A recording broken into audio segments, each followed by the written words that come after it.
Hello അസ്സാം വലൈക്കും. നമുക്ക് എളുപ്പത്തിൽ നല്ലൊരു മാംഗോ ഡെസേർട്ട് ഉണ്ടാക്കുന്ന എങ്ങനെയാണെന്ന് നോക്കിയാലോ. സംഭവം അടിപൊളി ടേസ്റ്റാണ് കേട്ടോ. 2 ടേബിൾ സ്പൂൺ ജലാറ്റിനിലെ കുറച്ച് വെള്ളം ഒഴിച്ചിട്ട് കുതിർത്തി മാറ്റി വെക്കണം.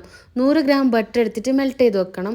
2 പാക്കറ്റ് മോംസ് മാജിക് ബിസ്ക്കറ്റാണ് ഞാൻ എടുത്തിട്ടുള്ളത്. നിങ്ങൾക്ക് ഇഷ്ടമുള്ള ബിസ്ക്കറ്റ് എടുക്കാം കേട്ടോ. അതിങ്ങനെ പൊടിച്ചോ ക്രഷ് ചെയ്തോ മെൽറ്റ് ചെയ്ത ബട്ടറിലേക്ക് ഇട്ടിട്ട് കുറച്ച് കാഷ്യൂ ഇട്ട് ഏതെങ്കിലും ഒരു മോൾഡിൽ ഇങ്ങനെ സെറ്റ് ചെയ്തിട്ട് ഒരു 5 മിനിറ്റ് ഫ്രീസറിൽ വെക്കണം. ഇനിയിപ്പോൾ അത് സെറ്റ് ആകുമ്പോഴേക്കും നമുക്ക് സെക്കൻഡ് ലെയറിനായിട്ട് മാംഗോ തൊലി കളഞ്ഞ് കട്ട് ചെയ്തതിലേക്ക് 200 ml fresh cream, yogurt, milkmaid 3 ഒരേ അളവിൽ ചേർത്ത് കൊടുത്തിട്ട് പിന്നെ നമ്മൾ തുടക്കത്തിൽ കുതിർക്കാൻ വെച്ച ജലാറ്റിനും 1/4 ഭാഗത്തോളം ഇട്ട് കൊടുത്തിട്ട് നന്നായിട്ട് ബ്ലെൻഡ് ചെയ്തിട്ട് സെക്കൻഡ് ലെയർ ആയിട്ട് ഒഴിച്ചു കൊടുക്കുക.